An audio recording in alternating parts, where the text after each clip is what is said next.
Good morning, all. I would like to welcome you to the 7th meeting and the 5th virtual public hearing of the Joint Select Committee on Local Authorities, Service Commissions, and Statutory Authorities, including the THA. Today's virtual hearing is being convened pursuant to the committee's inquiry into the administration of the Children's Life Fund Authority.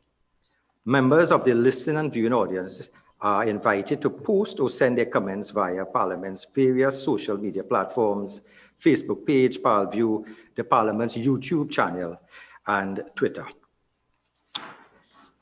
At this stage, I would like to introduce the representatives of the Children's Life Fund. And at this moment, I want to welcome you, a warm welcome to you individuals who have such an important role to play, that parents look up to you as a saving grace when they plight, when they have children in certain distressful health situations. So at this stage, I would like to welcome members, and I'd like you all to start to introduce yourself, starting with the chairperson, Dr. Diane Alexander.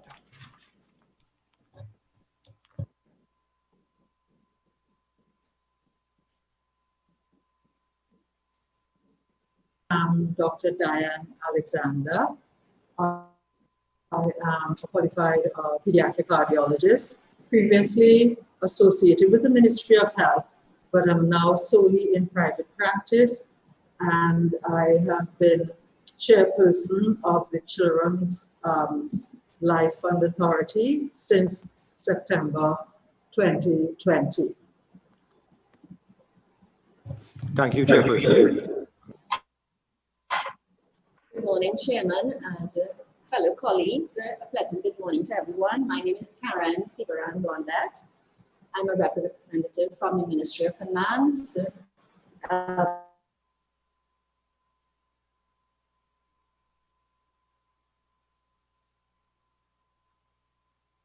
Yeah. Thank you, member. And I think the last member there could introduce, please.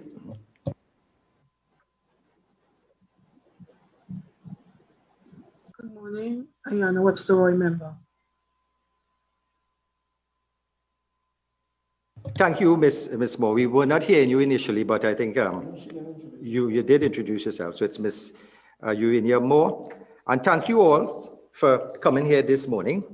And at this stage, I am Dr. Varmadi Alsing. I'm a chair of this committee.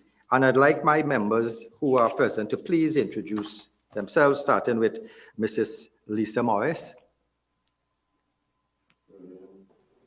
Good morning, Chairman. Good morning, members of the committee. Good morning to the people from the Children's Life Authority. I'm Lisa Morris Julian, member. Right. Mrs. Renuka Sagram Singh Suklal. Good morning, all. As the chairman indicated, member Sagram Singh Suklal, it's a pleasure to have you all here this morning. Ms. Khadija Amin.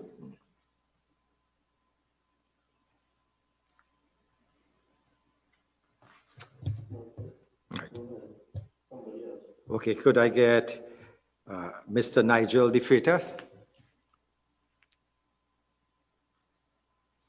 Good morning, everyone. Nigel De Freitas, member. Good. So thank you, members. And at this stage, I'd like to remind persons that the objectives of this inquiry is to look at, sorry. Interject. I'm seeing member Roy Webster-Roy on as well. Sure. Member, could you introduce yourself? Sorry. Good morning, Chairman. Good morning, everyone. Ayana Webster-Roy, member. Okay. My apologies. Okay. Okay. At this stage, we are hoping to examine the funding and the disbursement policy of the Children's Life Fund Authority. We also want to look at to assess the impact of the Children's Life Fund on the quality of critical healthcare interventions available to minors. And 3, to examine the gaps in the operations and service delivery of the Children's Life Fund Authority. I would like Dr. Diane Alexander, the chairman of the Board of Directors of the Children's Life Fund Authority, to give us a brief opening remarks, please. Thank you, Mr. Chairman. It is indeed a significant achievement that we have been asked to present to the Joint Select Committee, so that not only would the those who fund the authority will be made aware of what we do, but also that the general public may be given by this meeting this morning greater insight into the Children's Life Fund Authority and how we assist with the well-being of the children of our nation. The board and management of the Children's Life Fund Authority is very cognizant of the importance of the authority and its role and responsibilities in the medical landscape of the country, and is therefore very committed and focused in its dedication to fulfill its obligation in this area. In our report, we will refer to the Children's Life Fund, which is a charitable fund that was established by the government of the Republic of Trinidad and Tobago in November 2010 by an Act of Parliament, Act number 12 of 2010.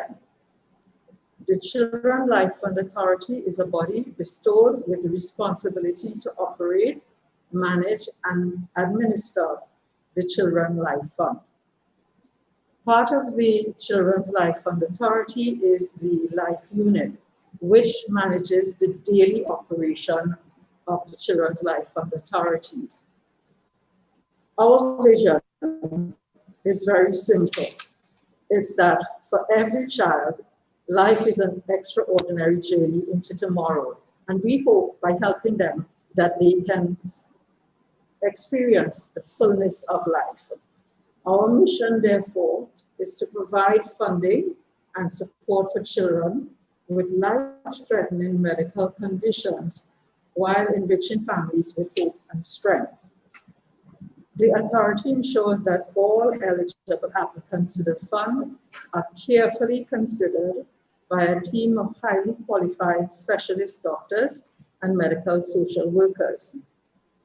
In accordance with the Act's Section 19, a person is eligible for a grant under this Act where inter alia requires a treatment that is unavailable at any local institution and which has been diagnosed as life-threatening. A life-threatening illness is defined as where there is no choice of survival without the intervention of specific surgery or some other form of treatment. Since 2010 to the present, the authority has approved funding for 289 cases. Some of the beneficiaries were children with severe congenital heart disease, congenital liver biliary disease necessitating liver transplant, blood disorders that require bone marrow transplant. Had the authority not been established, many of these children would not be with their families today. While our hearts go out to each sick child, we are constrained by our mandate, which specifies the nature of illnesses that can be funded. Due to this, we have formed linkages and liaisons with other entities such as the Rotary Club and external patient program of the Ministry of Health. Thus, for those children that we could not assist, the families were directed to other available financing avenues. We seek to ensure that the funds, whether from government or private donations, is managed and used with prudence.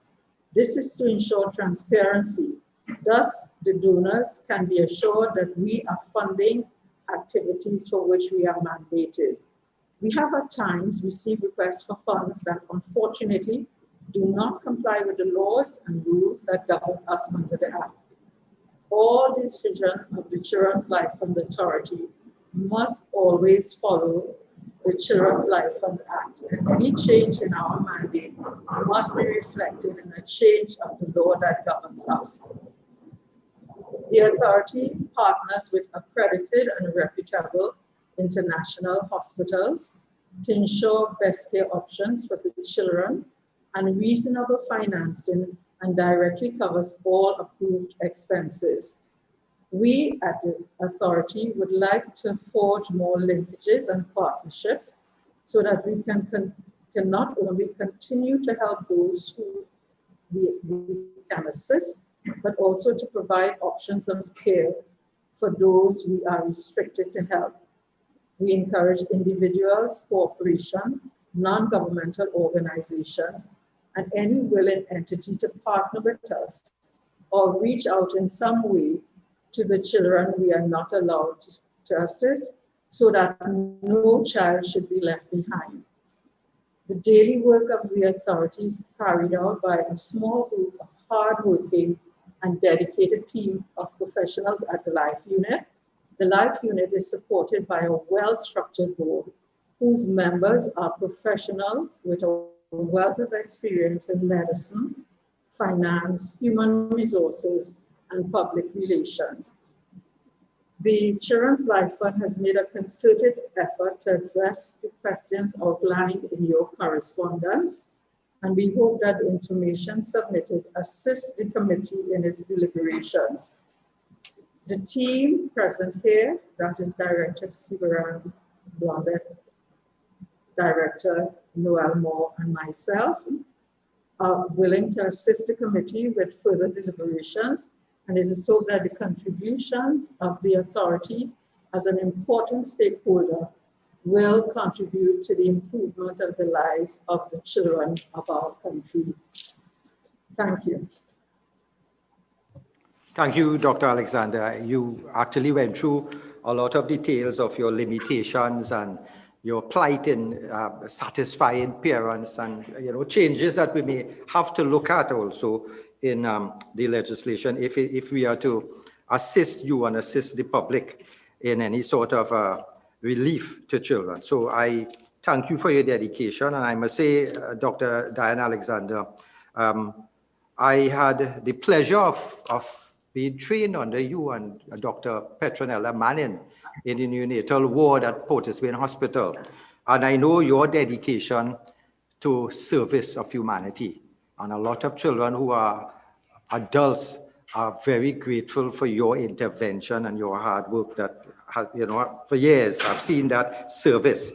And you are in this entity now as the chairman of this, the chairperson of this board. It's a very important role because you as a doctor would see the plight of the parents, but also you are constrained by the legislation. So I think you, having dealt in the public service and given to society for all these years, would be in the best position to guide us how we may help your committee, your authority to have its mandate fulfilled, plus probably expand it if we need to do so.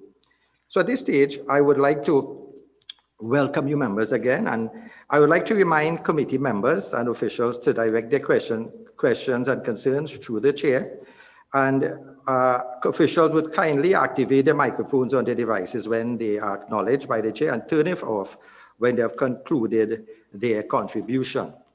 So this Children's Life Fund, I must say, it's commendable work, but the history of it came about, mainly as an election promise. So when I went into this history, I remember years ago, it was, I think in 2008, there was a child called Marissa Ramlal who wanted to have some sort of liver transplant. And at the time, I don't think funding was available.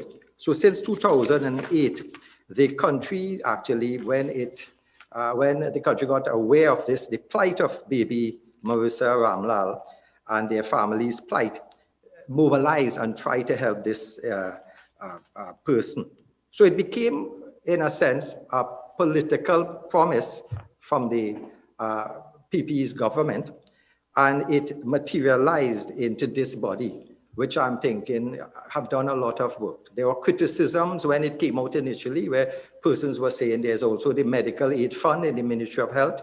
There were criticisms that there were charitable organizations like Community Chest, which had full good function under Mr. Rollocks and Dr. Bratt, having also as an NGO achieved some of the same Success and other groups, as you mentioned, Chairperson, Rotary Club, etc.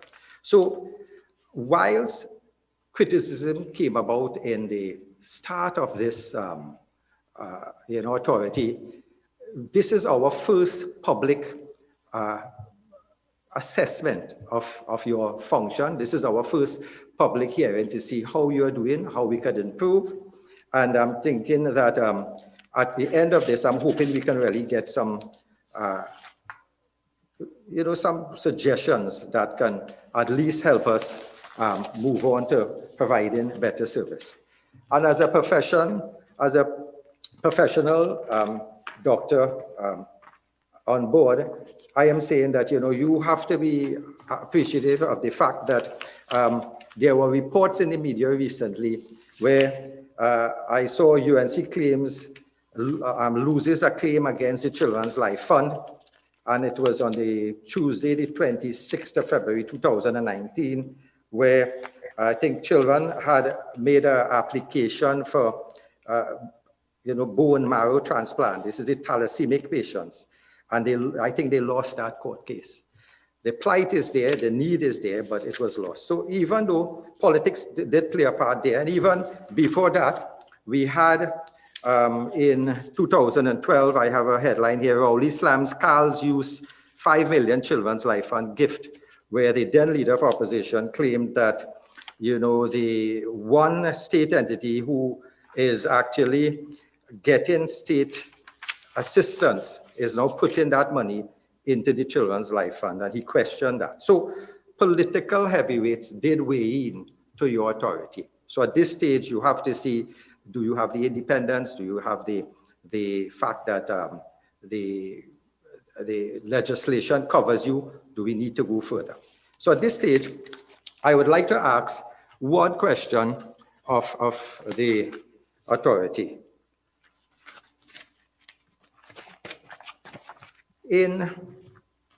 There was a mission received from the Ministry of Health dated May the 3rd, 2021, confirmed that there was an ongoing legal matter regarding an alleged misappropriation of funds by a former CLFA employee at 2014. Now, this was in the public domain. This actually came about, and a lot of people felt disappointed that here is this organization, but an employee was able to, allegedly get money from the organization, money that should have gone to the parents. And at this stage, I would like to ask, what fraud detection systems and administrative checks and balances have been implemented by the CFLA to prevent the occurrence of such a fraud?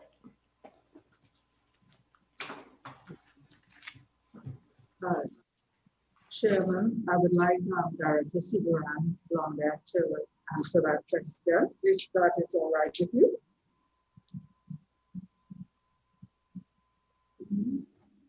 Oh, go ahead, yeah.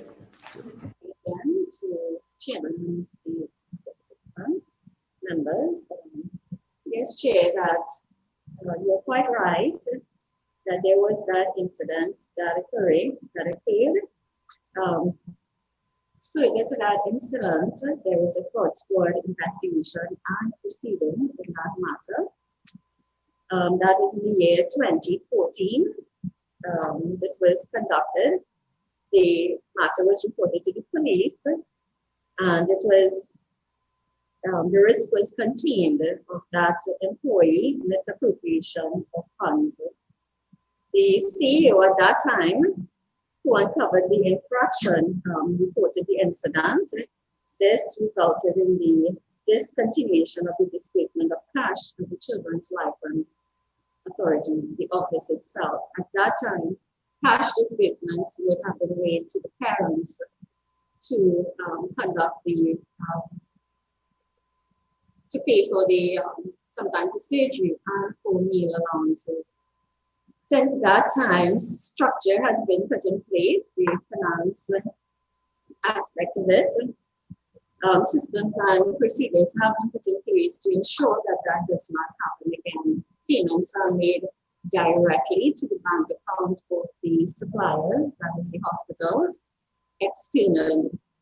However, we do have a small payment, which is a meal allowance that is paid in cash to the parents, to the parent or guardian, so that this helps them through the period of time that they are abroad with the child. So just to say, the governance structure has been put in place, the accounting systems and procedures, the checks and balances to ensure this type of activity does not occur ever again. The authority is very much aware of the independence and the public's notice of the office itself. We take every opportunity to ensure that funds received and disbursed are in accordance with the Exchequer Audit Act and our list of checklist that we also use at the authority here. I hope that answers your question. If you would like me to clarify. No, thank you. That seems to be good. So I understand that if somebody has to go to a particular hospital, the fund is paid directly to that hospital, but there's a small pittance like for traveling and meals that you would also give that individual, the parents. So I guess that may, you now will have to do checks and balances if those individuals do in fact get that. And also, I think according to the Act, the Auditor General would usually give a report on your organization. And I think you have to, I think under the law, you have to give quarterly reports, I think, to the Ministry of Health. Has that been given in a timely manner, your reports? Yes, Chairman, that has been, those reports are prepared and submitted timely to the Ministry of Health for their purposes. Good. So if I may just give you some highlights what the report contains. I do have a copy in front of me presently. It's the quarterly report for January 2021 to March 21. This is the last report that we submitted. And the report summarizes the review of cases for the period, pre-application, the applications, how many, and the number of children who will receive these surgeries, cases assisted, administrative expenses, the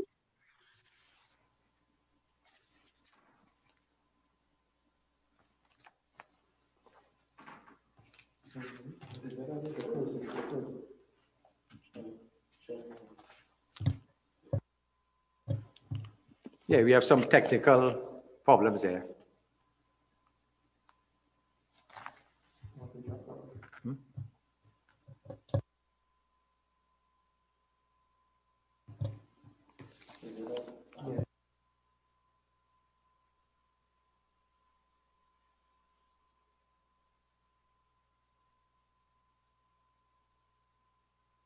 It appears that there's some technical difficulties from the authority members, so at least we will probably just suspend for a few minutes until they are back on board.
Chairman, my apologies. We got disconnected there for a few minutes. Yeah, sure. You could probably continue. Proceed, thanks. Inclusive in the report, the administrative expenses for the period, and this is for the operations, the day-to-day operations of the CLFA. We also provide information on the investment and also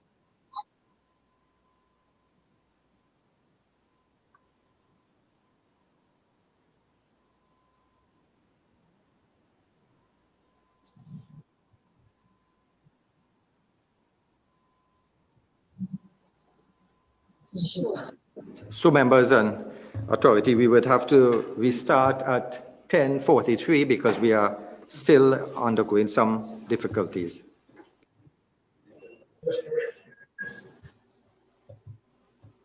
Chairman, do we come back out and come back in? No, no.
Good. So welcome back, members.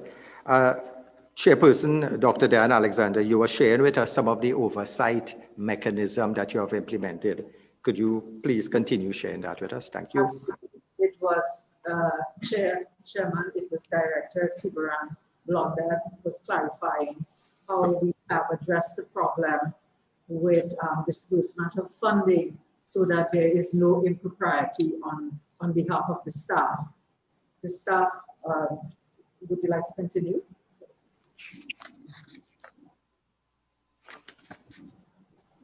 Chairman, through you, yes, we have provided or implemented systems and procedures in place to ensure that there is no misappropriation of funds at the Children's Life Fund Authority.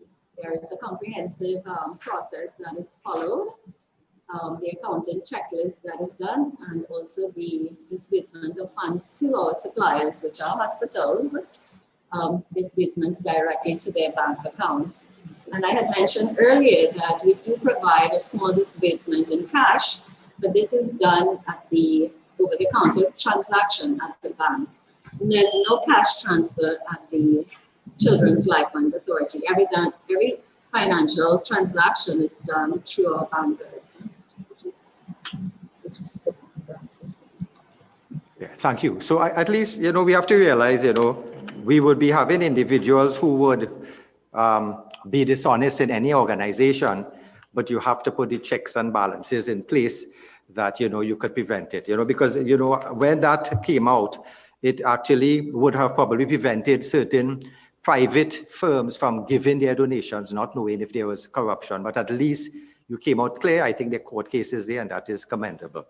I looked actually at one of your quarterly report for October 2020, December 2020. And I noticed that your case summary table for Children's Life Fund, when I looked at it, I noticed that on that case summary table, it actually showed that the number of deaths occurred were 5. Could you just explain, was those deaths were, patients waiting to proceed for treatment? Could you just elaborate on that for me? Chairman, could you give us just a minute or two to get that information?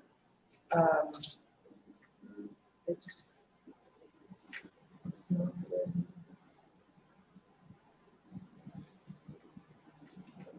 It's not this. It's not listed.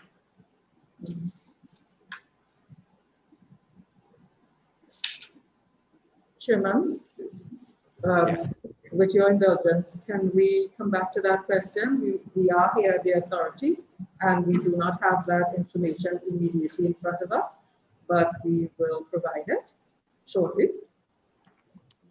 Sure, no problem. Could I follow up with another question that I saw in the same chart, the number of approved cases that have not yet traveled was 14. Is it that the COVID now has caused a problem?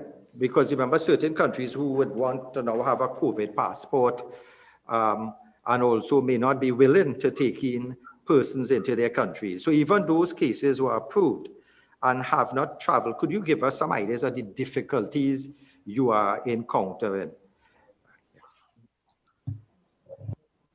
The difficulties that we are encountering in having some of the children having to wait for a procedure that would improve their conditions is that some of the international institutions that previously worked with us during this COVID pandemic, they have ceased to offer treatment to our children. For example, Wolfen's Children's Hospital, at the moment, that program is suspended. Hospital for Sick Children, Toronto, the program is temporarily suspended. And we were actually accessing just one hospital for cardiac cases. That was Jackson Memorial Hospital, because until recently, Health City Cayman Island was also suspended, but they have now begun just in this month to accept cases. The other difficulty that we encounter is that if it is not a cardiac case and it is a case of requiring a bone marrow transplant, our access to hospital for such significant treatment is limited. And we have to make sure that the institution that we are sending the child to is accredited and that we get the blessing of the Ministry of Health to have a child go to such a center. And we do have one situation in which we are awaiting approval from the Ministry of Health to help a child go to a center in Europe.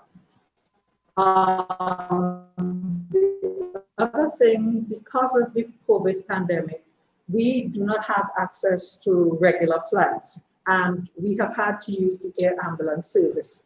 The air ambulance service, some of them have suspended their service to us, and the cost of sending a child by air ambulance and having the child return by air ambulance has gone up considerably. So to date, I think we have spent, over $3 million in air ambulance service. We cannot easily access the services of CAL. We have asked through the Ministry of Health to meet with the Ministry of Finance to discuss how we can access CAL, because I think at the moment CAL is doing mainly repatriation flights.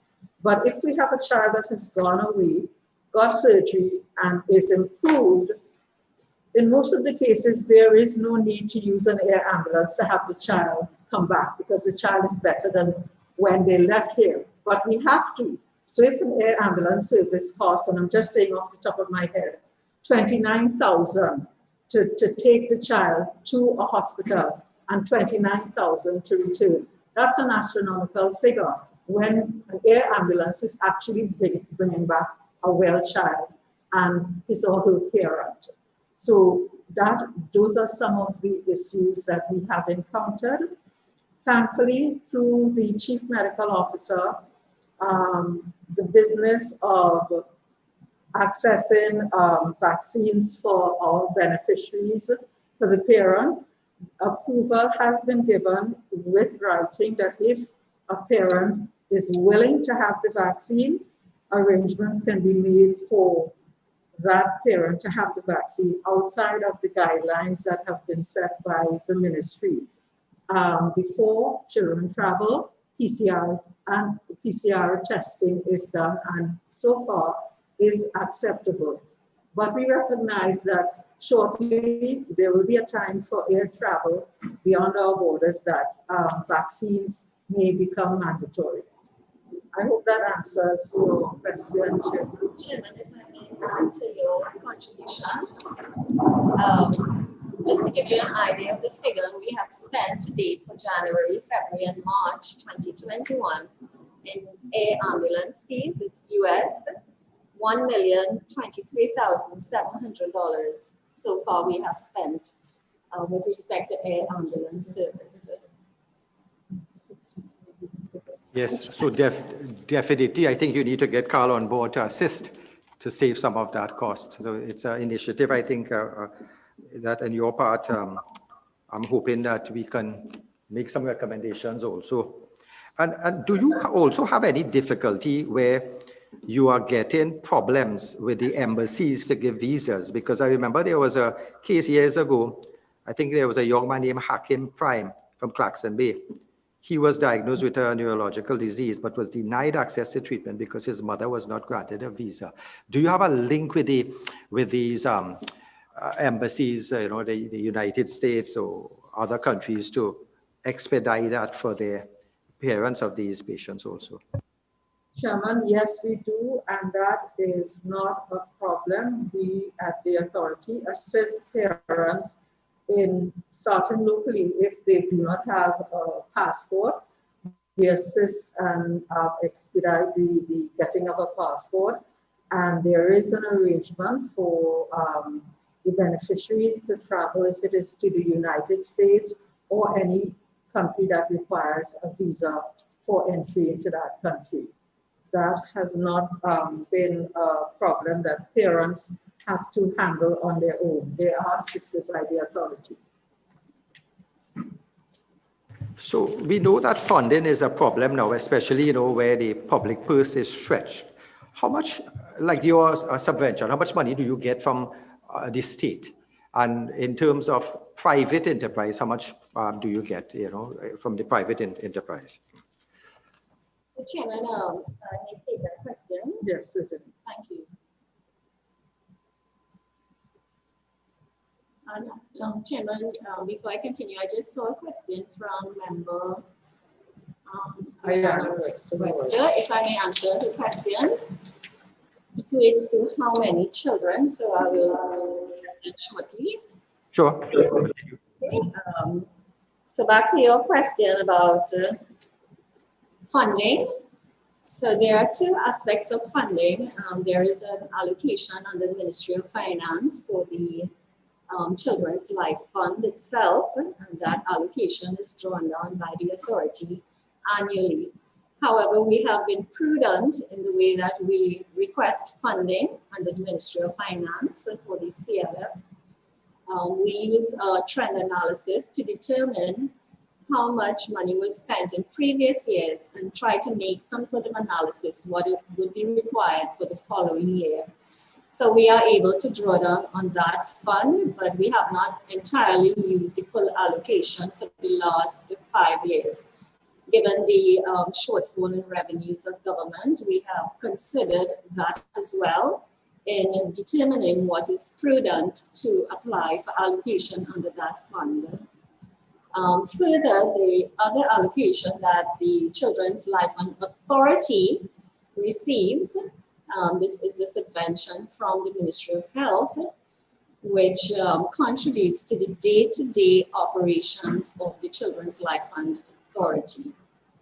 So those are two aspects of funding that we receive, one directly into the Children's Life Fund, and the second into the Children's Life Fund Authority.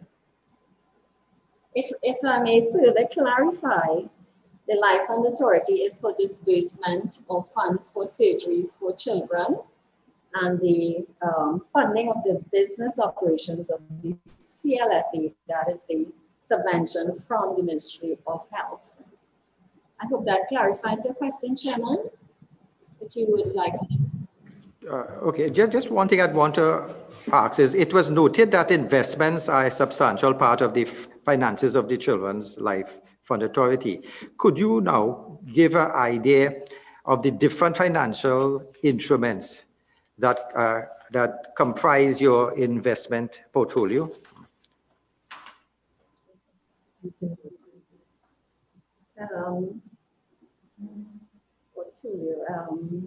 Investment. So we do have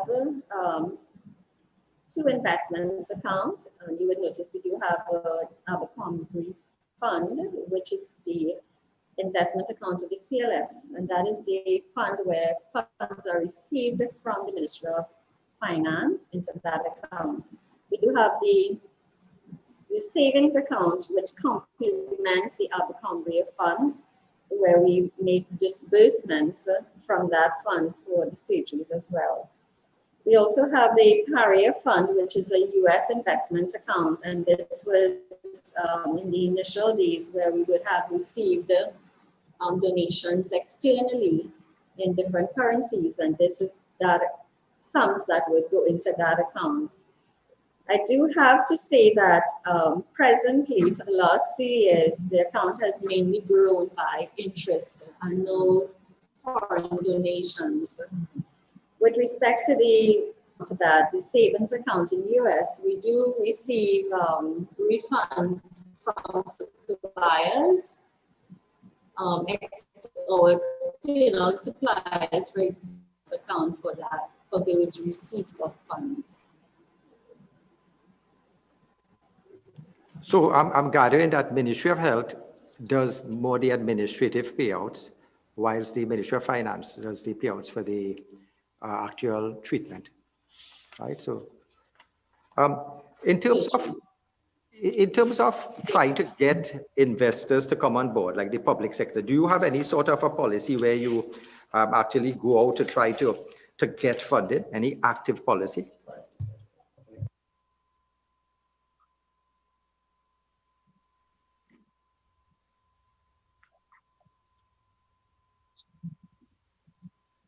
Chairman, at the moment, we do not have in place a mechanism to source funding from corporations or private individuals.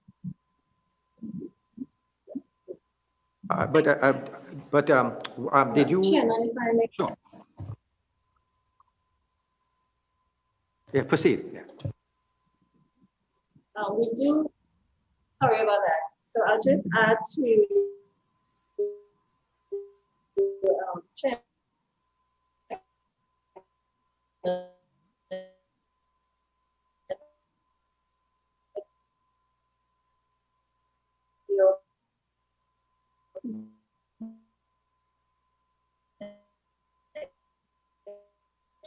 Chairman.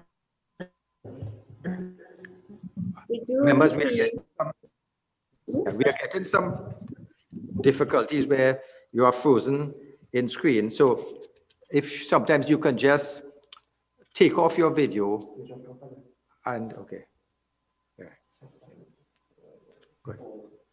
So we'll have to take, members, at this stage, we'll have to take another pause because there's again some technical difficulties on the part of the authorities. So we'll take a pause until they are able to come back on.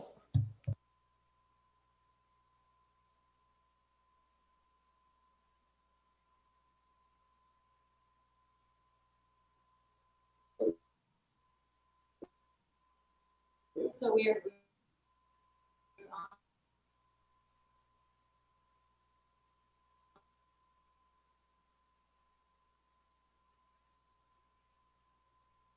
again.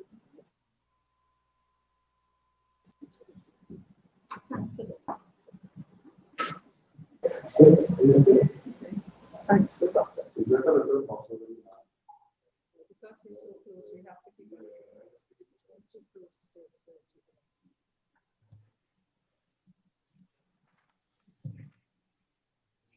We seem to be having some difficulties with the video aspect. So probably if you switch off your video, we can just have an audio presentation.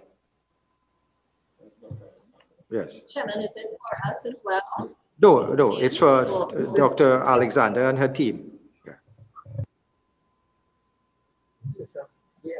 Okay.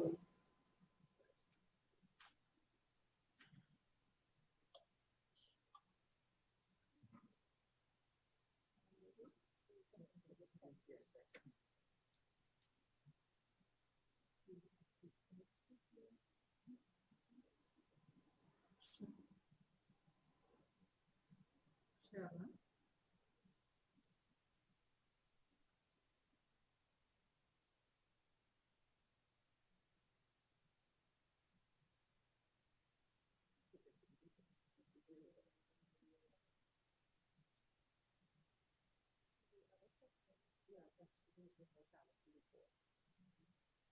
Chairman, can you hear us?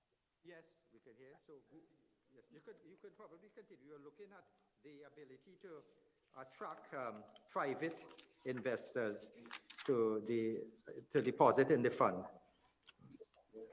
So you could continue. I wish to also add to Director Sibaran Blondet's information that given the economic climate that we are in, it is difficult to attract funds from private donations and corporations at this time. Perhaps when we are in a better economic situation throughout the country, we would consider making greater effort into that avenue as a source of funding. Okay, so therefore, I'm thinking with the difficulties, may it be a good idea? I'm just throwing this out. You know how we have the corporation tax benefit? I think it's 15% that if a company decides to put in that money into your children's life fund, they can get a 15% write-off in their tax. But if you notice, if you buy an object of art, you get 100% corporation tax write-off. So it may be a good suggestion to look at the legislation, look at the corporation tax exemption to see if we can make a similar gesture towards the ability for companies to get a write-off from how much they actually put into it. Because with the corporation tax for art, you find that where in a year of income a company incurs expenditure in respect to an artistic work, there shall be an allowance as a deduction, equal to the actual expenditure incurred up to a maximum of 3 million. So this is something we may have to look at in any sort of a recommendation. At this stage, would member Sagram Singh proceed with any questions you would have for the authority? Good morning, everyone. Thank you, Chair. Firstly, let me express my personal gratitude to the members that appear before us.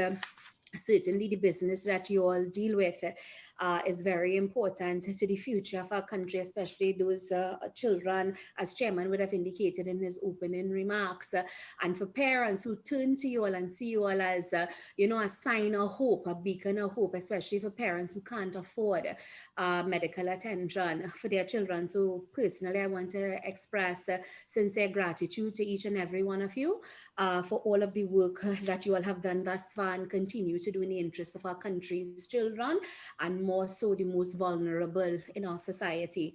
My line of questioning, and of course through Chair, is really relative to the legislation in its current incarnation. Now, I know Dr. Alexander, our esteemed chairperson, she would have made a prudent point, which is something that is foremost in my mind in her opening remarks. And her comment was relative to we can only operate operate, I believe, well, I'm just paraphrasing, you could only operate within the parameters of the legislation, and that I totally agree with.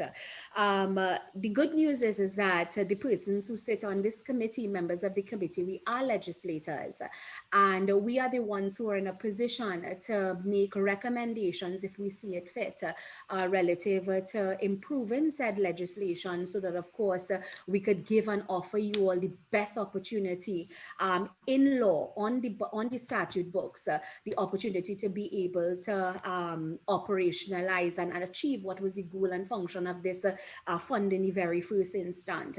So my line of questioning, as I indicated before, is really relative to the legislation and parts of the legislation that to my mind I just wanted, of course, being a legislator, as all of my other colleagues sitting on this committee, just to because you all are the ones who are operationalizing this legislation. You know, in the ministry that I sit, the Attorney General always speaks about plant, machinery, people, processes, and the law.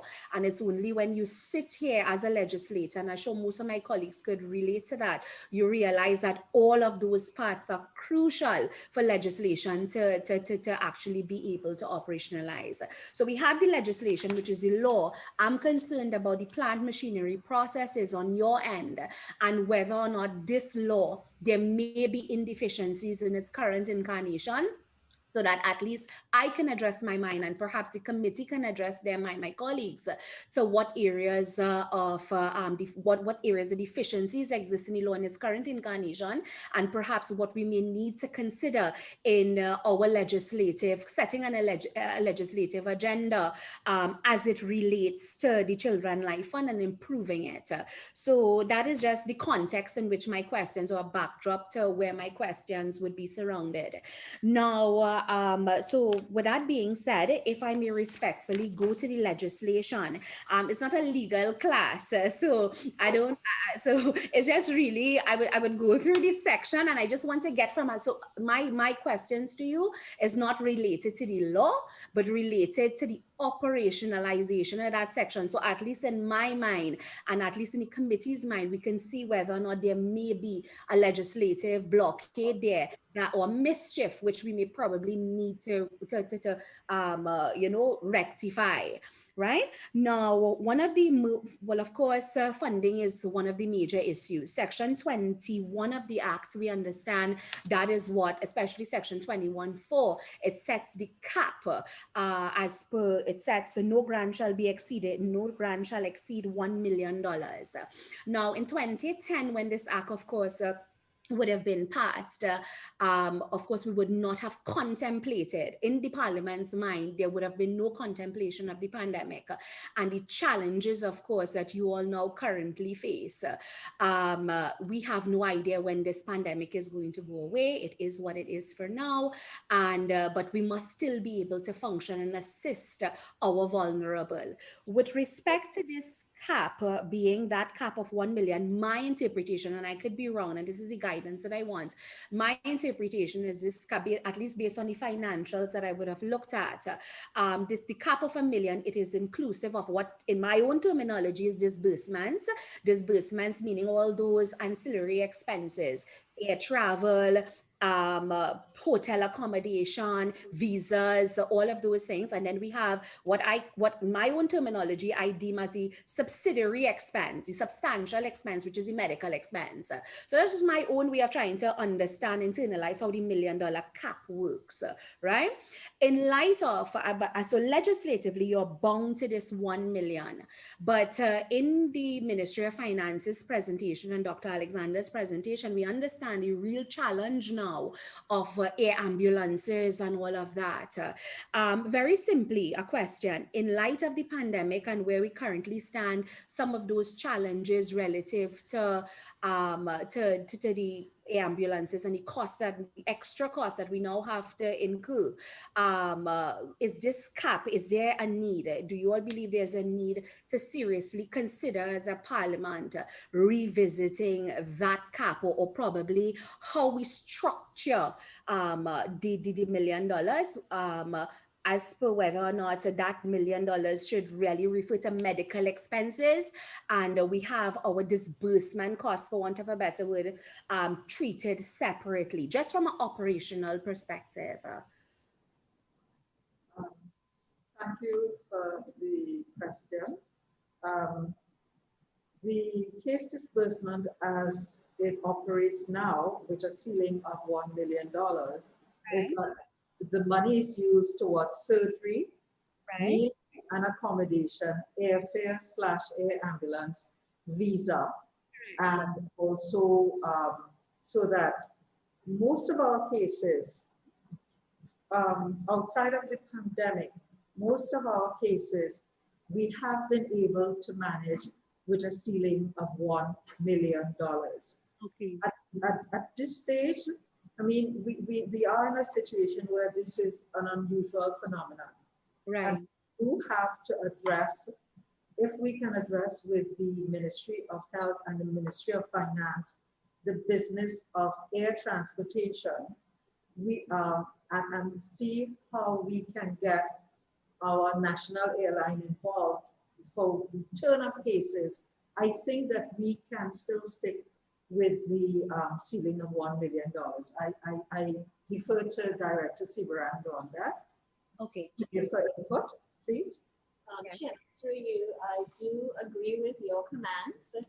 It is due to the pandemic situation and the high cost of air ambulance that has certainly pushed the 1 million, the cost of funding for a child over the $1 million TT dollars. However, just to let you know, we have partnered with other NGOs in Trinidad and Tobago, and where the cost has exceeded the ceiling of $1 million, those NGOs have been able to contribute so that the child is funded for the surgery without having to suffer any sort of financial consequence because of insufficient funding. Beautiful.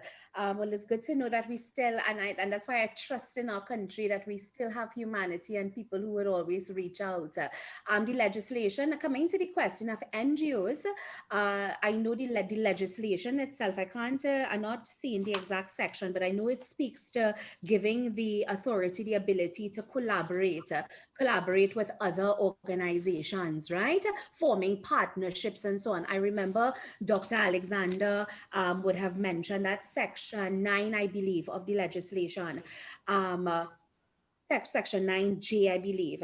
I know the Dr. Alexander would have mentioned the Rotary Club in her opening remarks.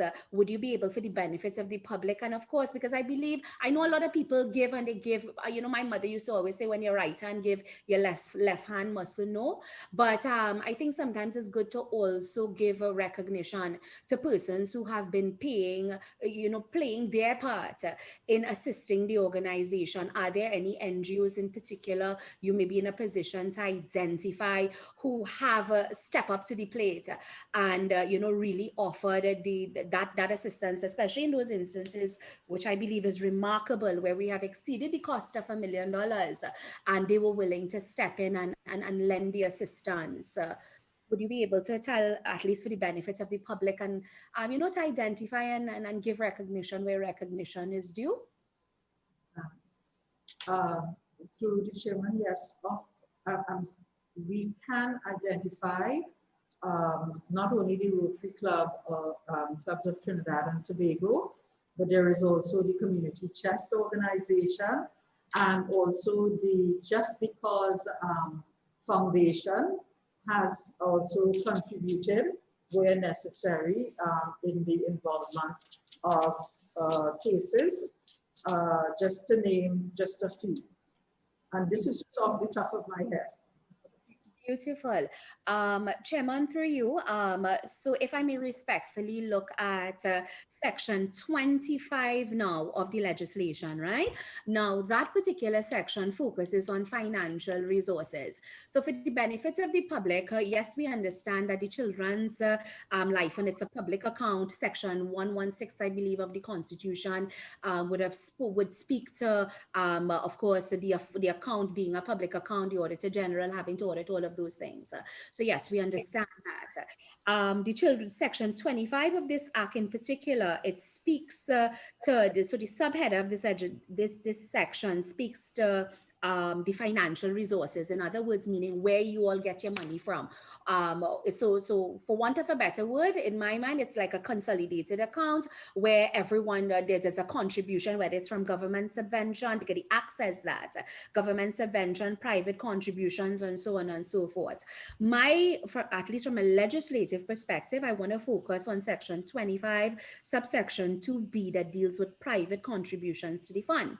And this is this is piggybacking off of the previous question. So we know we have had the community chest, as you indicated, just because Rotary, people who have been contributing, fantastic. Remember, we have now in Trinidad and Tobago, we have AML, CFT compliance. That's all the money laundering legislation and so on that that now exists in our jurisdiction. With respect to private contributions, right? So let's say we're not talking about these organizations, a man on the street. What internal processes, if any, have the board established in order to assess these private contributions? Because, and the reason why I'm asking is just because we have these AML CFT obligations, and so I'm just trying to think of an alignment, a law position. Are there internal checks and balances in place? Because I did not really recall reading any of that in the submission. So just for my benefit, can you shed some light on that with respect to the private contributions and what systems have been put into place? I will allow Director Subaram Blondet to answer that question. Yes, we did. Just give us a minute. It is where no problem. Where disbursement is. Yes, so thank you, Chair, through you. Remember, the question is how so just simply protocols in place for the receipt of funds from private citizens, right? So yes, we do have the process in place where all funds received from private citizens are written. The Financial Intelligence Unit is informed of these resources received. Our bankers are also informed of the resources received under a source of funds declaration. And notice is given to both the Financial Intelligence Unit and the bank, and of course a notice to the person or individual or company who is making the contribution, so that it is clear in our report where these contributions are being received under what, under individuals, companies, or donations from NGOs or so on. So that is the process we use to ensure that there is transparency in the receipt of funds. And I must say, this is highly recommended. This is admirable. It's fantastic. Is it, when you mentioned the report, is it the report that the submissions that you all would have submitted to us? Because honestly, I would have inadvertently not seen that. You want to direct me to what particular section of your submissions, please? If you look at page 4. Page 4? Okay, yeah, I'll double check that. But that is excellent, right? Probably in haste of preparing, I apologize, but it's fantastic, and at least it's out in the public domain that there are checks and balances in place, which must be recognized, and I'm glad that at least we have that you know, that alignment of law processes, at least in the way you all operate, and the Children's Life Fund. So that is relative to my line of questioning on section 25. If I may now, which is one of the major areas, of course, more of public concern, I would believe, is the section 19 provision of the Act. This deals with the legal issue of eligibility, and of course, the children, well, meaning who could apply, right? I wanted in this particular section, now of course there is subsection A to F in the Act that speaks to the checklist, for want of a better word, that the authority would look at in being able to assess an application and eligibility to be able to determine if a child qualifies to apply. Have you in the processing of applications, are there any notable deficiencies that exist in this particular section that you believe may require some sort of parliamentary intervention?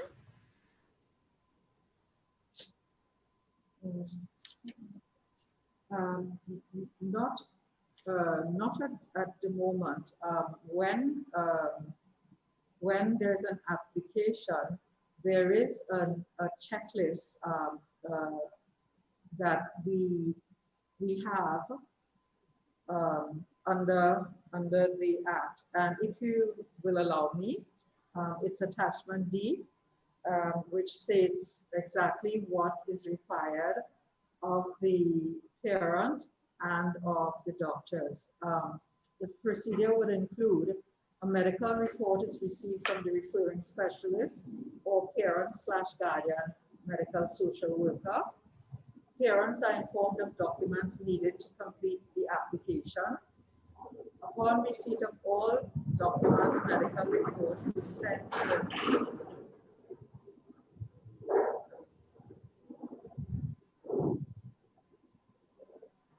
to the treatment centers requesting letters of acceptance and quotations, a letter to the immigration to assist with the expedition of passport is given to the applicant. Once letters of acceptance are received, they're forwarded with the medical report, and the medical report is usually quite comprehensive, not only the letter from the specialist physician, and I should say that the authority only considers applications from specialist pediatricians and not from a general practitioner. But the report will include all relevant documents, and that can include any scans that are done, any radiological studies that are done.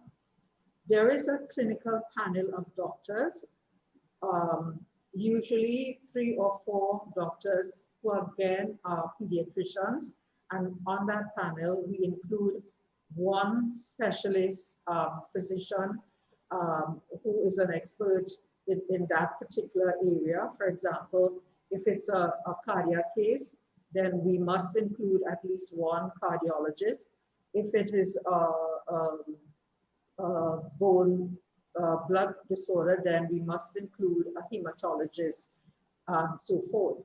And so the clinical panel evaluates, assesses the medical report and all ancillary tests, and each member of the panel will independently fill out a questionnaire and make comments as to, 1, the urgent, if this is a case that should be considered by the authority, 2, the urgency of the case, 3, if the hospital suggested to provide treatment is acceptable and accredited, 4, if there are any queries by any of the members of the review panel, then the life unit is then obligated to address that question so that the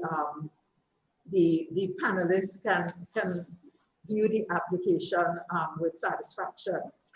Once the clinical review is completed by the life unit, a case report which includes the medical summary, the treatment center comparison, and treatment center comparison refers to the number of international institutions that may be able to provide the particular treatment. So at least 2 centers, at least minimum 2 centers must be approached to provide what would be the treatment outline that they would offer for the particular case. A financial background and a recommendation and justification as if the case is eligible or ineligible for authority funding. That will come also from the review panel. The case is submitted, and this is something that is not in place at the moment because of the absence of a CEO. The case report should be submitted to a CEO who reviews and gives recommendation. But I am pointing out to the committee here that at present, we do not have a CEO. So that the following does not apply at present. The CEO submits the case report via email to the board of directors, who deem the case eligible or ineligible via a round-robin approach. When the CEO gets a response from the board of directors, an email is sent to the administrative officer, who in turn informs all staff and applicant. Letters are then sent out to the treatment center informing of acceptance or non-recommendation. If you will allow me to add, I did say that the position of the CEO is vacant at the moment. So the decision making after the case is reviewed by the clinical panel, the decision making until the post of the CEO is filled is made by the board of directors. And there must be a majority decision of 5 to either assist the case or deny the case. I hope that answers your question. This is fantastic, and you see that is why this is and that is why I started off by mentioning the whole concept of plant, machinery, people, processes, the law. Because to be very honest, looking at the legislation, remember we're just looking at it on paper, and this could only be as effective as the processes that you have just explained. And I must again personally commend your board of directors, Dr. Alexander, and all of the stakeholders for what you all have done to ensure that at least Section 19 of the Act is properly operationalized. And, at least as a new legislator, that's always something I'm concerned about. So it may look nice and pretty on paper, but it's only as good as if it is actually operationalized. And based on the comprehensive report that you have given. So in essence, what you all have done, you've taken the legislation and you've built out systems to ensure that, one, you're in compliance with the legislation, but you actually go a step further to ensure that it's functional and it's operating. For example, those forms you would have made reference to, your checklist that you would use in determining eligibility. And thank you very much for sharing. Thank you, member. We will come back in a while. I think member Khatija Amin has a question. But before her question, I would just like to elaborate on 2 points. I noticed you said there's an advertisement actually now for a CEO. Could you say why your CEO, that position is now vacant? I think something I would like to clarify in terms of looking at the history of your organization. I noticed that 2 CEOs had some very what I'm saying, they left in certain circumstances where they was not in such a friendly, cordial way. And I refer to the first CEO who lasted 1.5 years, where he actually said he left when he raised certain points that members of parliament who had promised certain donations from their salaries were not coming. And the second CEO who took his place, it was reported, he said that he was happy to see the back of this gentleman. You must be able to trust the CEO in any type of organization. This is what the CEO who took his place said. This was reported. Subsequent to that, we had another CEO, Miss Madhu, I think it was, had to actually she actually left the organization and she pursued legal action in relation to her dismissal as a CEO. So if you're looking at the history of the organization, we are seeing 2 CEOs left in certain circumstances that, somehow it left much to be desired. And we know it's a new board. And so I'd like to ask, this present vacancy, is it a result of any sort of discord that occurred between your last CEO? Is it just that the term came to an end?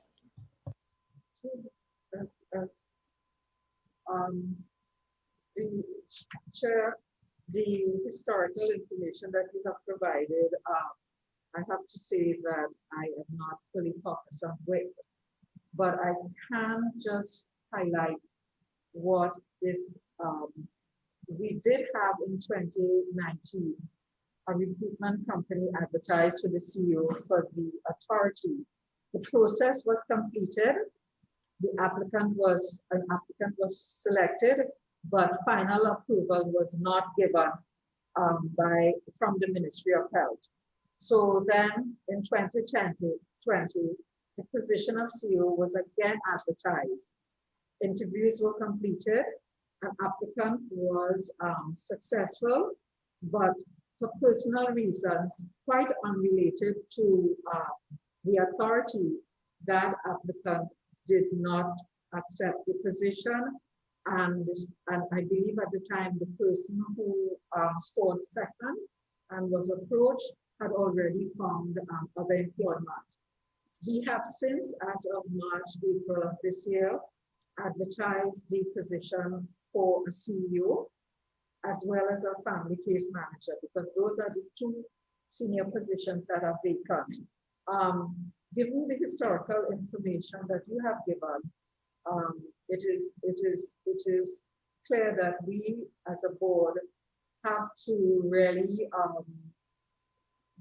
do a screening process of the applicants to see if they are fit for the authority, barring, and I'm going to say this, and this is my opinion, barring any political bias or persuasions. That is really, we are trying to do the best for the children. And so by doing that, we have to get the best fit in terms of a CEO and a family case manager that will be able to carry out the mandate of the authority. I hope that answers your question. Yes, Chairperson, but you see, as a professional, you are now swimming in political waters, so you have to be aware of what went on and what could go on.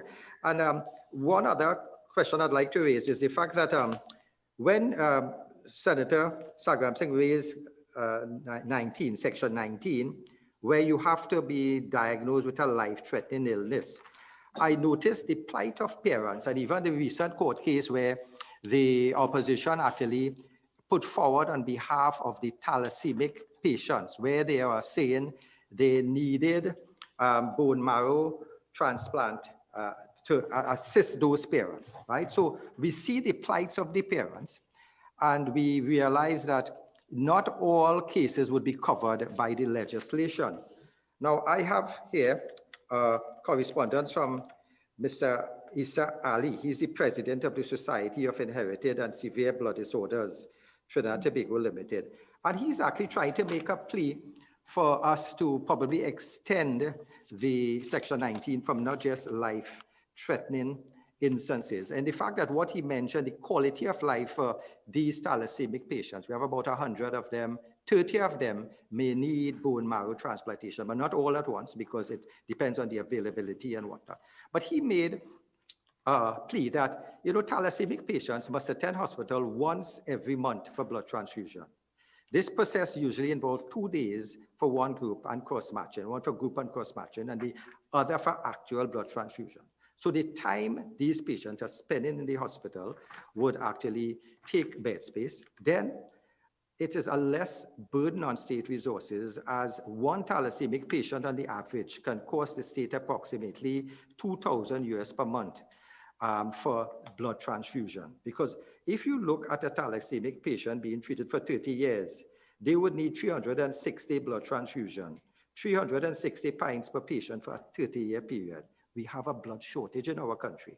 So looking at that economic cost, looking at the fact that the Thalassemic International Federation actually wants us to recognize that the patients with this disorder can improve and can actually ease the economic burden on the state. Because even there's one pharmaceutical drug, XJ, that is an iron chelating agent, you know, used daily by thalassemic patients, can cost the government approximately 12 million TT per year. So he makes a plea. So I am wondering if, you know, that section, looking at the act that says that it has to be life-threatening, if somehow in dealing with the long cost benefits, in dealing with the plight of the parents, in dealing with the children, if we may now have to revise that. What is your opinion, Dr. Alexander, in terms of any sort of revision? Do you think there's a need for it? Chair, I think we would, given this situation with the blood disorders, thalassemia population, and how over the years the management and treatment has changed, then one of the things one would have to look at is what is the definition of a life-threatening illness? How does it impact on the quality of life? Because I think the understanding in terms of life-threatening is that it is going to shorten the lifespan of the child. Now, with the thalassemics, if we can use that as an example, and therefore I'm saying we're going to have more discussion. With the thalassemic, although the quality of life is affected, the longevity of life may be 20 or 30 years. So then the argument can be put by somebody, is this life-threatening? If you or the authorities' definition of life-threatening is mean that there's going to be demise within weeks, months, and a very short period of time. So that is one of the things that may have to be redefined in order to accommodate consideration of certain conditions. If you understand what I'm saying. Yeah, yes, I do, because I'm thinking there is that need, there is that recommendation or for us to review this definition, and the fact that, and in some first world countries, thalassemic patients may live to 70, 75, while I think in Trinidad, the average age is like around 50, 55. Right. So I guess this is something we may have to look at. At this stage, just member Amin, have any questions you would like to give to the before Senator Amin puts a question to us. You did ask about the mortality report in 2020, why there were 5 deaths. We now have that information.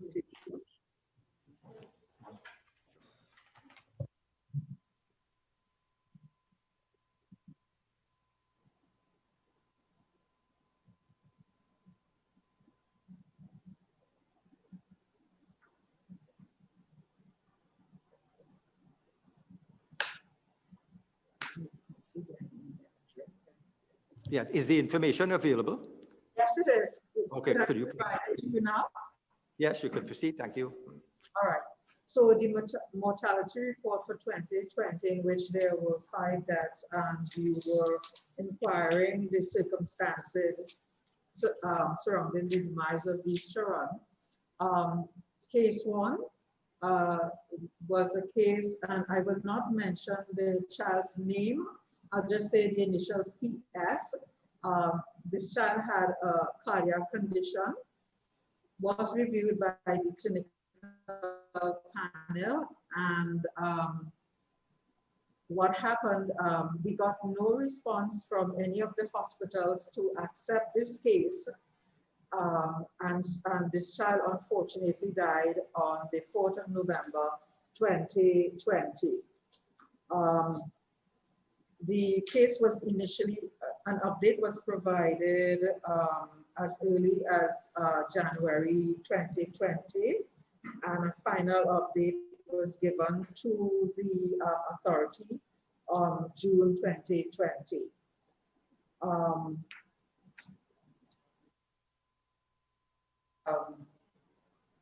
Problems that interfered with us getting the case overseas was that one of the centers, the health center Cayman Island, was not accepting cases because the borders were closed. Although it was deemed an emergency case, we could not in that time find a hospital that would have accepted this child.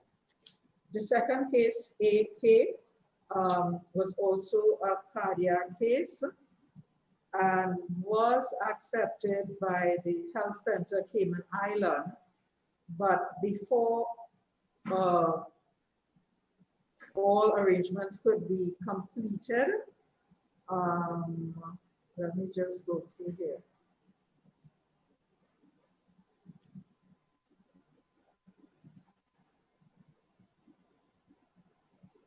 Actually, what I'm seeing here is that on, according to the note given, that on the 26th of February, the child was sent to the Cayman Island, but was asked that the child be returned at age 5 to 6 months. It was presented to the authority that Cayman Islands did not want to proceed with an intervention at that time, and the child passed away on the 8th of November 2020.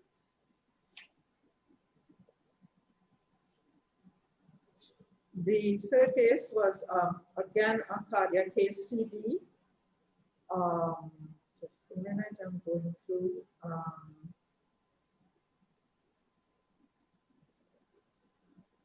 The case was referred to Jackson International Hospital and was declined by that center.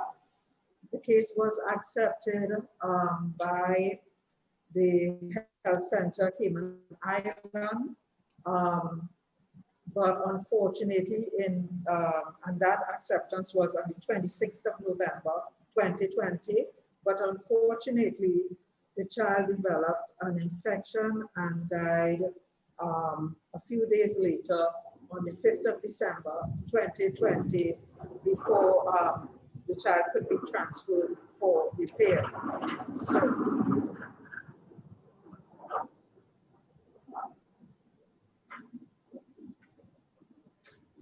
the fourth case, AM, was a case of a child with acute lymphoblastic leukemia, and the treatment was for, it's difficult for me to mention the name of the drug, and bone marrow transplant. And the case was accepted by the board, but passed away on the day that the child was actually supposed to leave the country for treatment. And the fifth case is of LAR. Again, this was a cardiac case. And before we could complete the process related to the application, the child passed away. The application was actually received on the 21st of December 2020, and the child passed away on the 22nd of December 2020, one day after the application was received by the authority.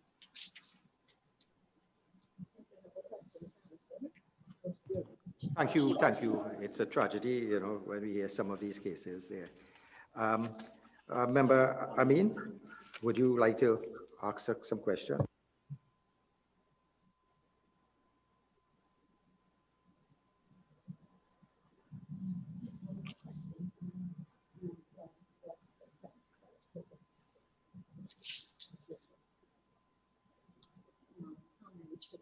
Yeah, yeah. Member Amin, are you posed to ask questions? So any other member at this stage? Chairman, if I may, there is a question that is outstanding.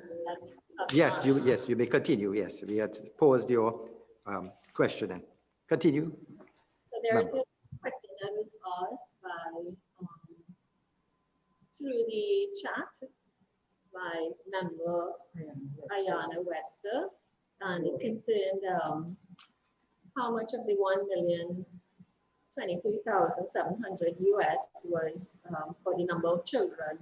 And this was the air ambulance figure for 6 children for return and departure during the period January to March 2021.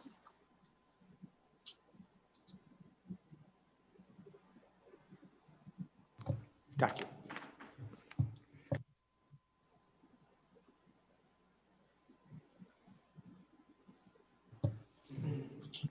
I would like to ask if there is there a process to review and evaluate the quality of treatment provided to the patients and to monitor the outcome of the said treatment.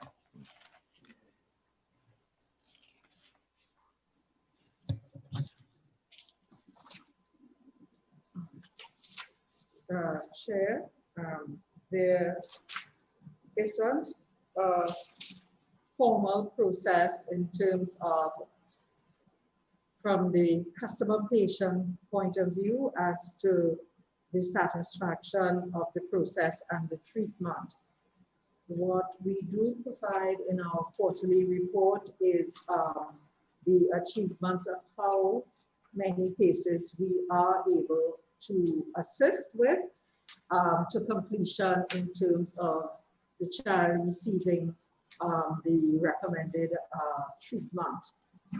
So if we look at the case summary on page 5 of the submitted document, we do have an outline of the case, the medicals received, the applications eligible.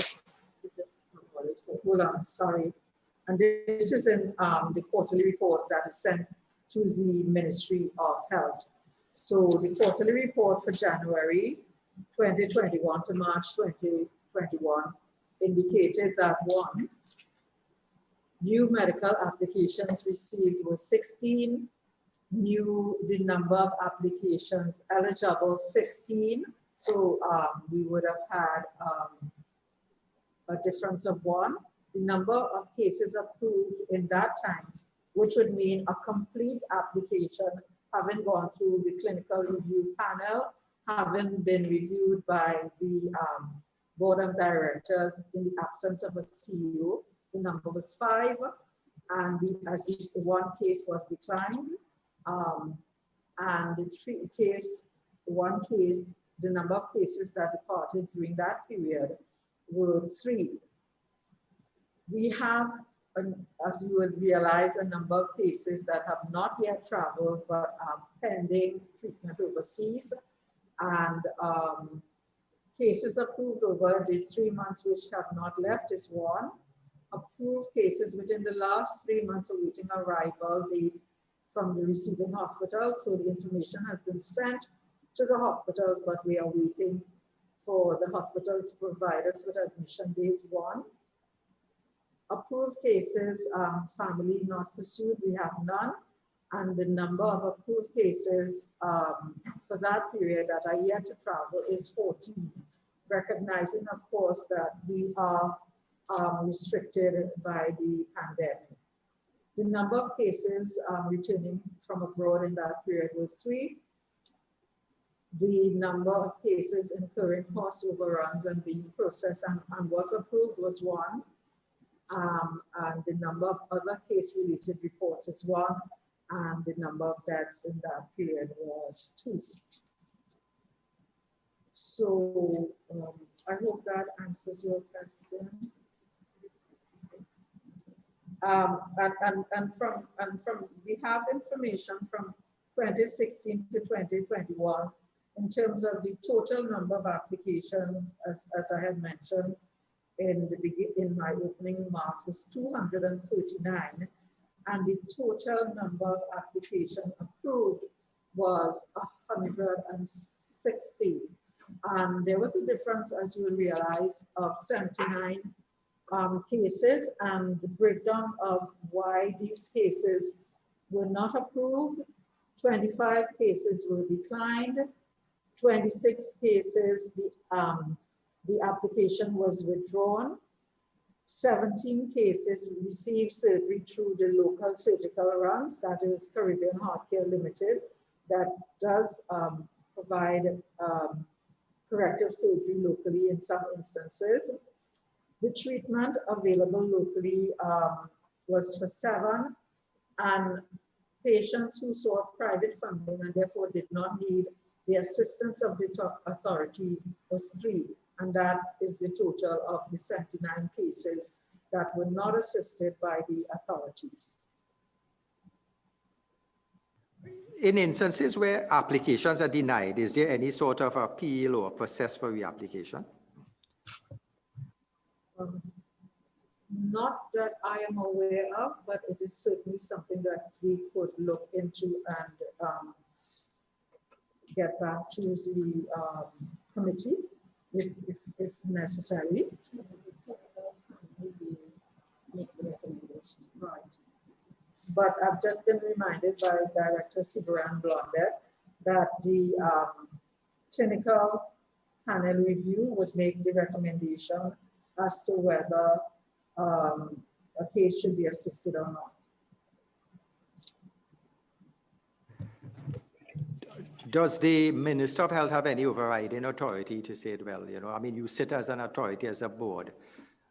Is there any process where he can intervene? I know there is also the medical aid funding that I think medical aid fund I think it still exists in the Ministry of Health for more matters that are being needed to be, you know, internally, like for instance in private institution here.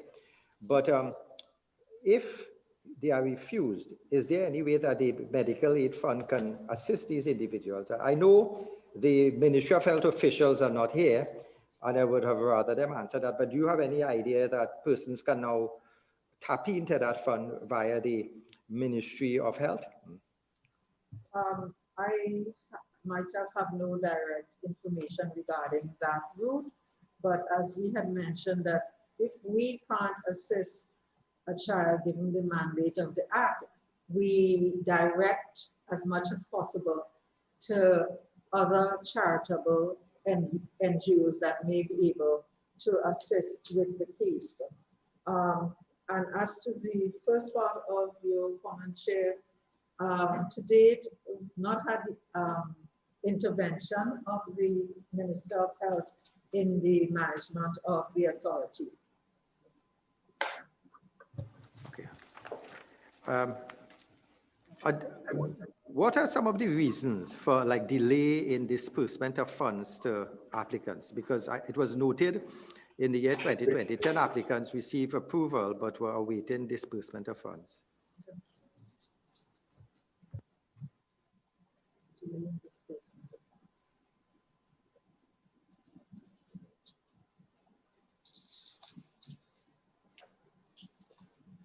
Just 1 second, Chair.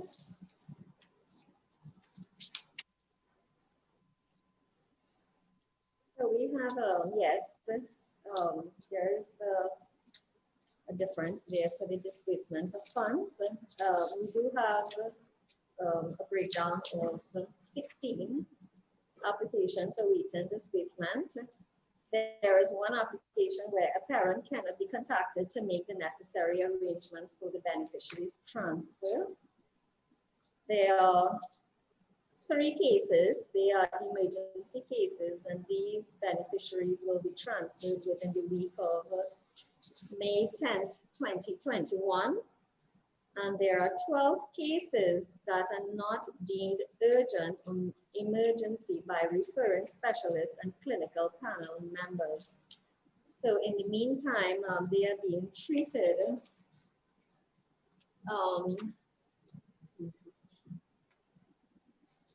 These 12 beneficiaries are being treated medically managed by their respective referring specialists. However, should the patient's clinical status change and the beneficiary's status is deemed emergency, the CLFA is informed via an updated medical data report, and all the necessary procedures are implemented to have the beneficiary transferred via the air ambulance.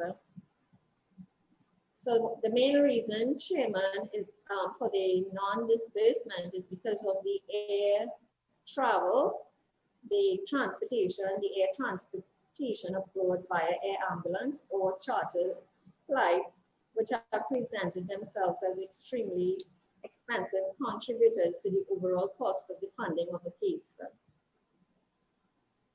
Have you been able to arrange any travel for a patient during this COVID period?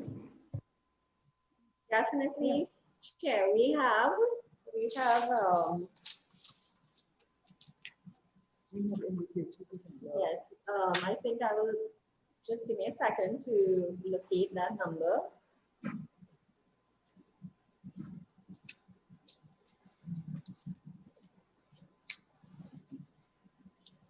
So, Chair, if you don't mind, we can, our support will, yes, we do have the information.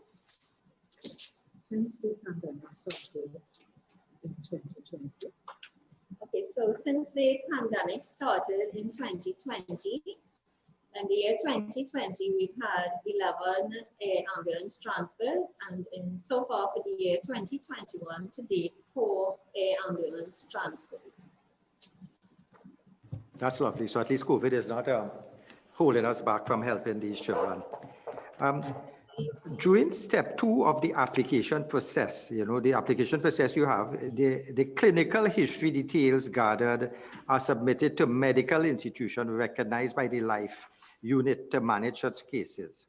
So in keeping with good procurement practices, is there a minimum number proposal for medical treatment care? I think you mentioned it must be at least 2 or 3 you normally go to, and must be obtained before evaluating and selecting the most suitable medical institution to undertake treatment. I think you had mentioned that you do go out. So is it like you look at 2 institutions?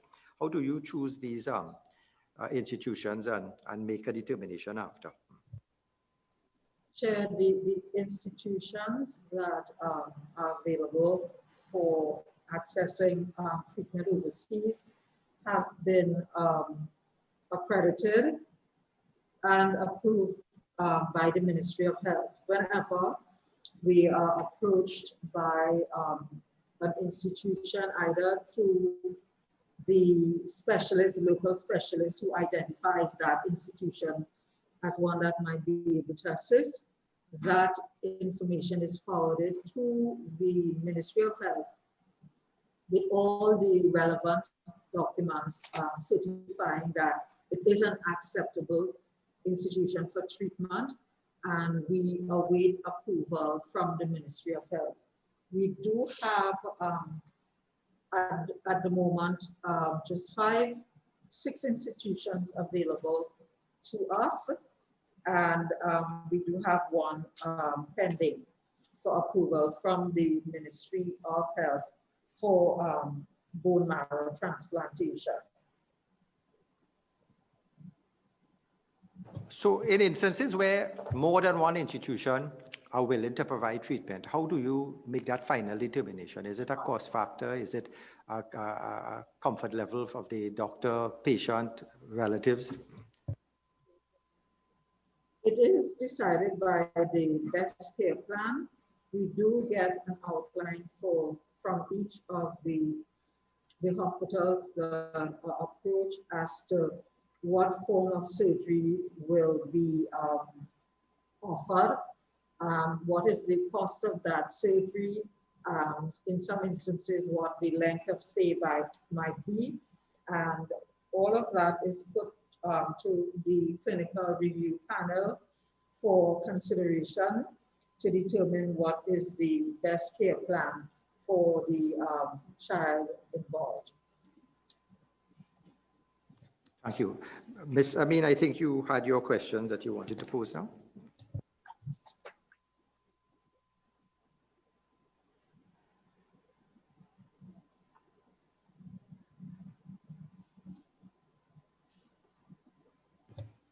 I think we lost Ms. Amin again. Hi, yes. Oh, good, no problems. We have you there. We found My apologies about earlier, Chairman. And it has to do with... Yes, Ms. Amin. Yes, are you hearing me? Yes, some of my concerns have been addressed, and it has to do with how the organization continues to function or how it is hindered by the number of vacancies that we see. I know you had hiccups and issues with your CU, but one of the concerns that the public would have is the efficiency of the organization and the fact that we have had at least one very public instance of staff being involved in fraudulent activities, and where taxpayers' dollars is concerned, the checks and balances that are in place to prevent things like this from happening again. So if the chairman or the present, the other official could address some of this, I think it would be valuable for the population to know what systems are in place to identify and prevent fraud or theft from the taxpayers' purse, and also how the shortcomings in the human resource requirements affects you. Now, even if your organization has or most of its vacancies filled, do you have a need to review your structure and add to it to efficiently meet your? Thank you. Thank you for the question. With respect to the finances, Director Sivaran Blondet had outlined what now happens in that where previously direct financial disbursement was placed in the hands of the parent from the authority, that no longer exists. Disbursement of funds for treatment goes directly to the treatment center overseas, to their bankers. The transportation fees go directly to the transporting institution. The only fund that is disbursed to a parent, and that is through our bankers, which is the First Citizens Bank, is given to the parent for accommodation and needs only. So that with respect to any fraudulent activity, that has been put in place so that we do not have an occurrence of same ongoing and in the future. With respect to the structure of the authority, with the absence of a CEO and the absence of a family case manager, let me speak first to the position of the family case manager. We did interview an individual, but the committee must recognize that this is a small body and it requires a lot of hands-on and team approach. And we felt that what we were looking for, we were not yet able to find in that particular candidate. And we have restructured the job description for that position in the hope of finding a better suited candidate.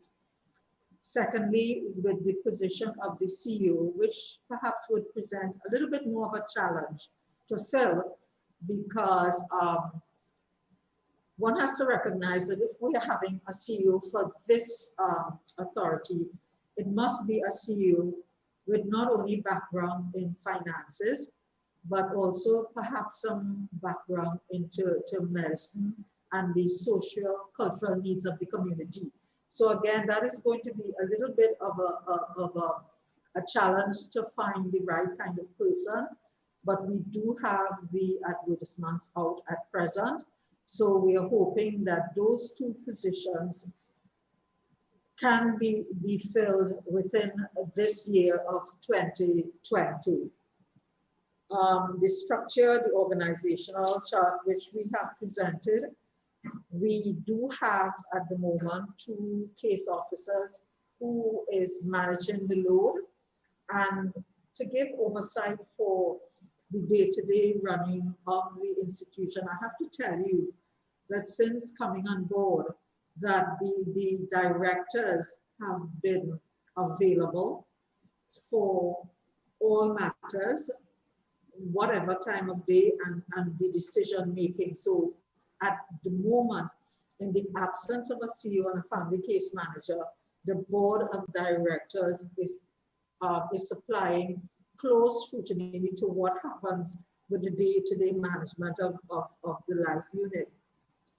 I want to say though that we have recognized that there is the absence of ongoing legal experience on the board. And that is something, although we are assisted whenever possible by the legal department of the Ministry of Health, we have come to the recognition that we have to have on this board someone with legal experience, either part-time or full-time, to guide us so that we don't fall into the situation of perhaps having litigation made against us. I hope that answers your question. Thank you. I also wanted to ask if you feel the need, I also asked if you feel that there is a need to review the present administrative structure of the organization. To the extent, no, I think it, at present, I think it would be adequate if we get those positions filled. Okay, now like another concern that I have, Chairman, the board of this Children's Life Fund is politically appointed, and of course, then the political influence on hiring. How much does the line minister, for example, have on vetting or recommending staff for key positions such as CEO or, well, all the senior positions in particular, but across the board, can you indicate for the public's benefit the role of the minister when it comes? All right. So you are speaking to the appointment to the board. Just to clarify your question. Chair? Well, the board is appointed by the government of the board is appointed by the government, but in terms of the influence on the hiring of the staff, your CEO and other chief or key officers in the organization. I think, as I mentioned, that was it in 2019 that a candidate was chosen for the position of CEO. That information was in 2019, was forwarded.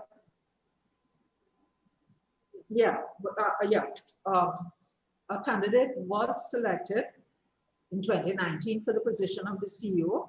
The process was completed and the final approval was not given by the Ministry of Health. So in answer to your question, that particular position seemed to require oversight from the Ministry of Health. I do not have the details as to why that candidate was not deemed satisfactory. With respect to the family case manager position, that is an internal position done by the board of directors. So, the most senior position has to be vetted by the Ministry of Health, but all other positions on the board, on the life unit, is approved by the board of directors.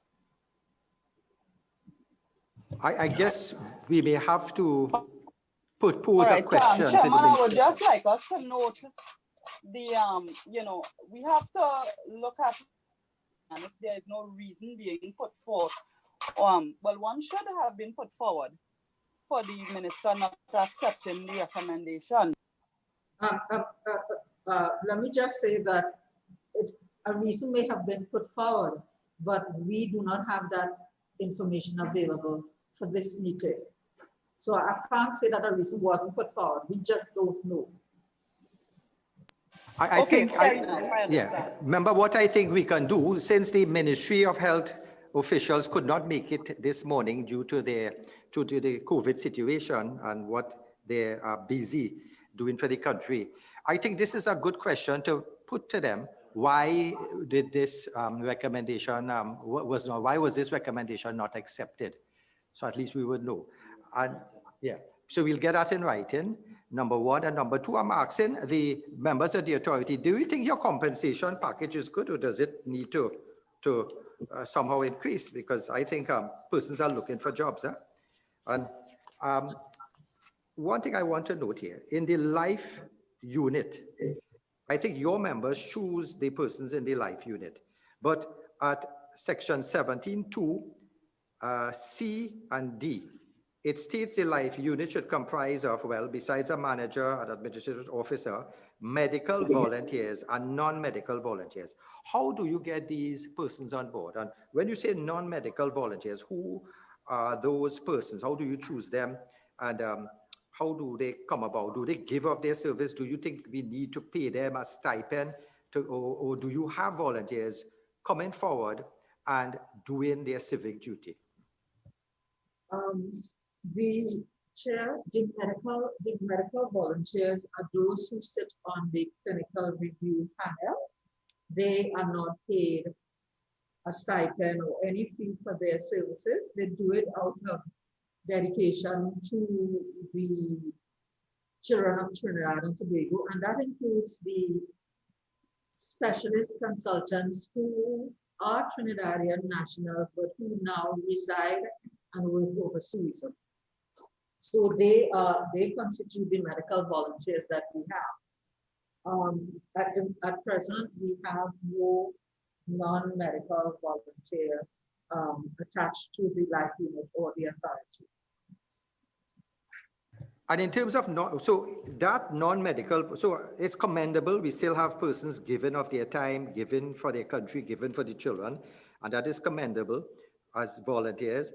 But what sort of persons may you want to sit on the non-medical volunteer? Would it be like social workers, business executives? Give me an idea what we had in mind when that was put in the legislation.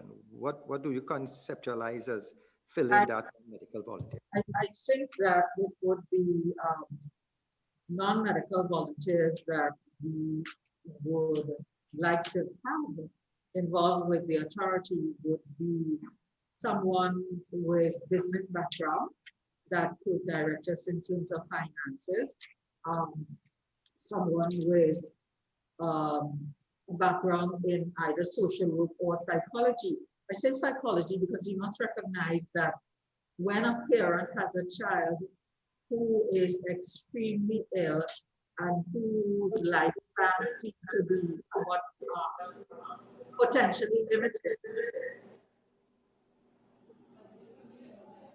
then they may not always, they speak to the case officer, but it would help sometimes to have someone who may be able to empathize with this situation while the case officer is actually doing the application. So those are two areas I see that we could have the use of non-medical volunteers in the area of business and in the area of psychology and social work. Yes, definitely. The counseling services is much Through with the family. Through Mr. Chairman. Sure. I'm really happy that they brought that up because that was something I was really concerned about with regards to the psychological counseling, if it's often, if it's something that you all needed to improve on, because having gone through a couple situations myself, I realize how very, very important it is for a family to receive support when a loved one is ill. So I am very much interested in the level of support currently and how we think it can be improved for the psychological, the counseling aspect, etc. Thank you, Chairman. Thank you, Member.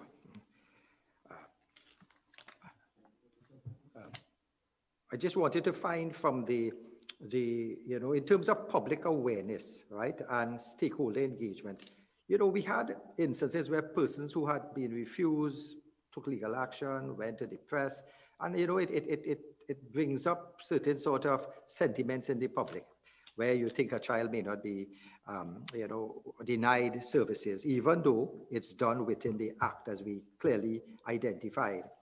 But what I'm thinking is, does the authority have any means to inform the public of your fund's existence, the process to submit applications for funding, and educate them on the law in certain instances where you may have applications denied because of the recommendations of the Life Unit. Are there any social media platforms, any platforms that you currently utilize?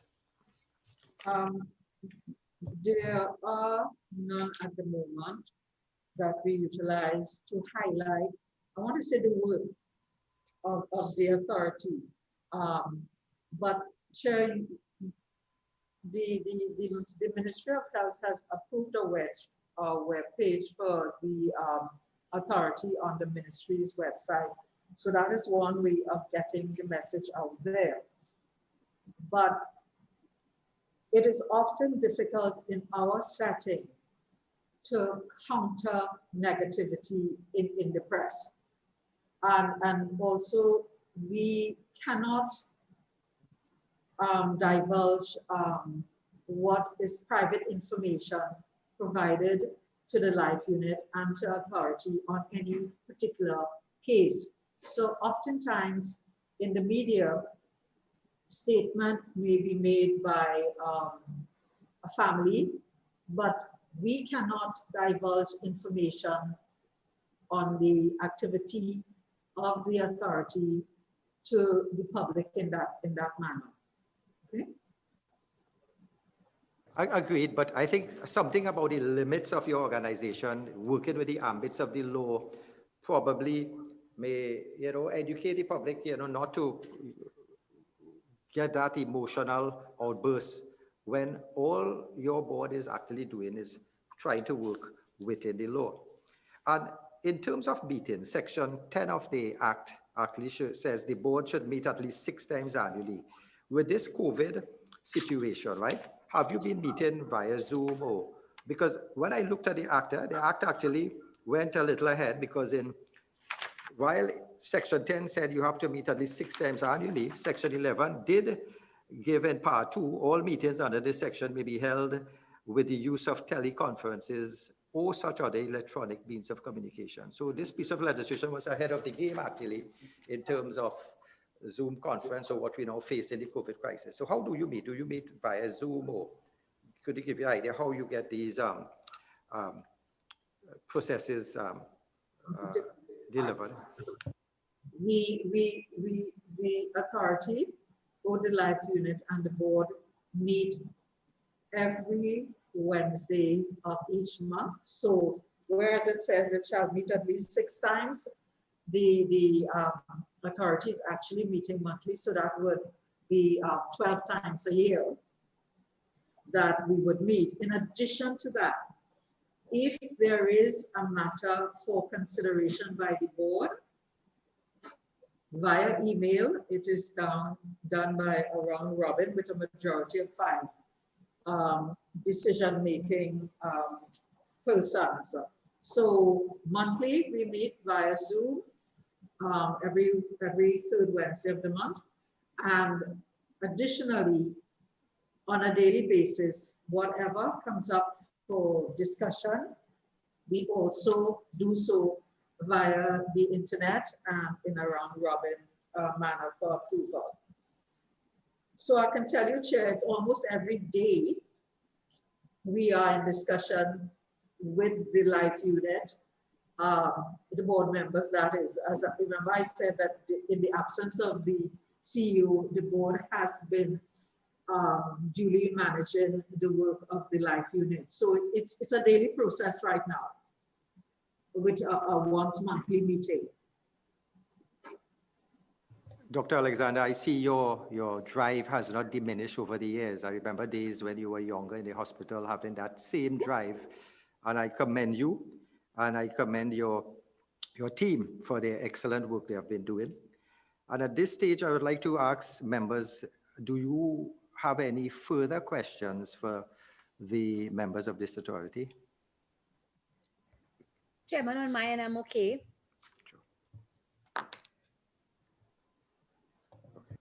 Thank you, Chairman. I have no further questions. I want to commend the members of the board and the Children's Life Fund for providing this information today. The Children's Life Fund remains a very critical tool in saving the lives of our young citizens.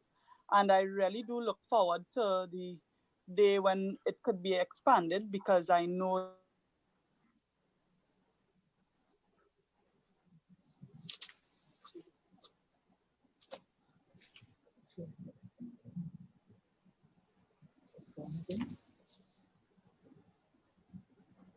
Well, I remember Amin was given praises, eh? So I've been a parent myself. Eh? It's a privilege to be a parent, and the joys of childhood is something somebody could, it's an experience by itself. But then when you have a mother who has a child who will succumb to a procedure that, there's a technology available to save that child, I think it is something that, as a civilized society, we really have to look how we can help these children. And you are doing a tremendous job. And I'm thinking, when you have to look at the pain in a mother's eye to say, look, we can't help you, it's really, really difficult.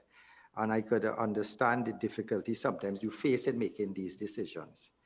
So at this stage, Chair, I would like, yes. So if I could interrupt and ask, we do have a board member who is based in Tobago, and perhaps she could speak to the issue of involvement in Tobago in the authority, if that is okay with you.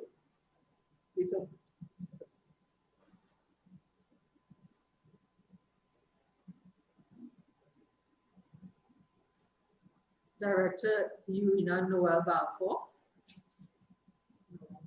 More, sorry.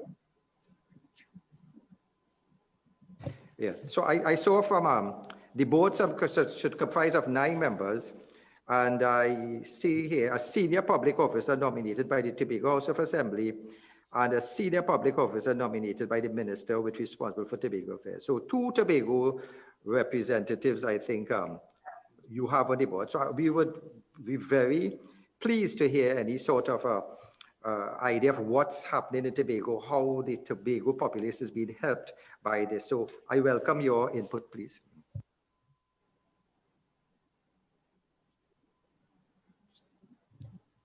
Yeah, Ms. Moore.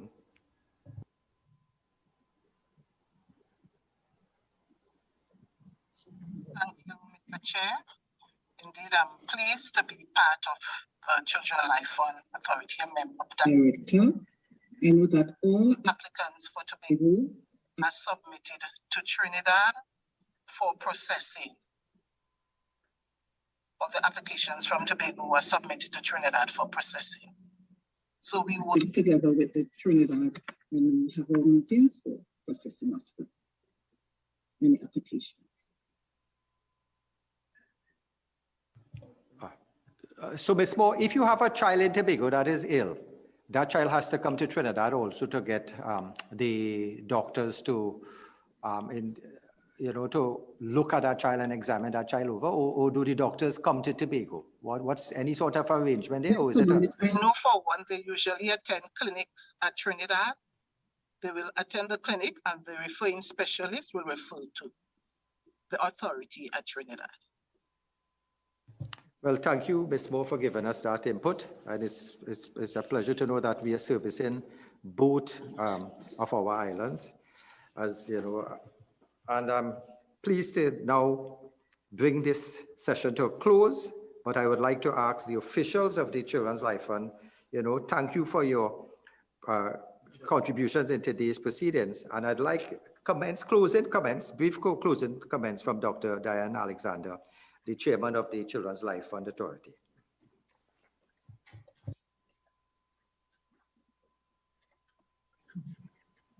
Chairman and members of the Joint Select Committee, thank you for giving us this opportunity this morning to give insight into the working of the Children's Life Fund Authority. I should note that this discussion has raised some issues that we will look into, and thank you for that. How best, if I could just recap how we can look at redefining what life-threatening really means, so that we could probably look at if there's a way we can assist with the treatment and management of the inherited blood disorders. Also, the issue of perhaps getting more non-medical volunteers on board, and the issue of psychosocial counseling. So on behalf of the Life Unit and the Board of Directors, I again say thank you for giving us a hearing, and your questions have been very meaningful, and we will work towards improvement in our area. Thank you, Chairperson. And as I said, we will work with you. We would hope you give any recommendations. We will go forward with this. We are looking at, I'm seeing here ideas that we may have to change definitions and sometimes look at the legislation also. So I'd like to thank all your officials of your authority who attended. I'd like to thank my committee members who participated remotely, the staff of the Office of Parliament for your procedural and logistical support, also the viewing and listening audience. Stay safe, abide by all COVID-19 regulations and protocols. And I now declare this meeting suspended. Thank you. Thank you, Chair. So we would like to adjourn. Thank you very much.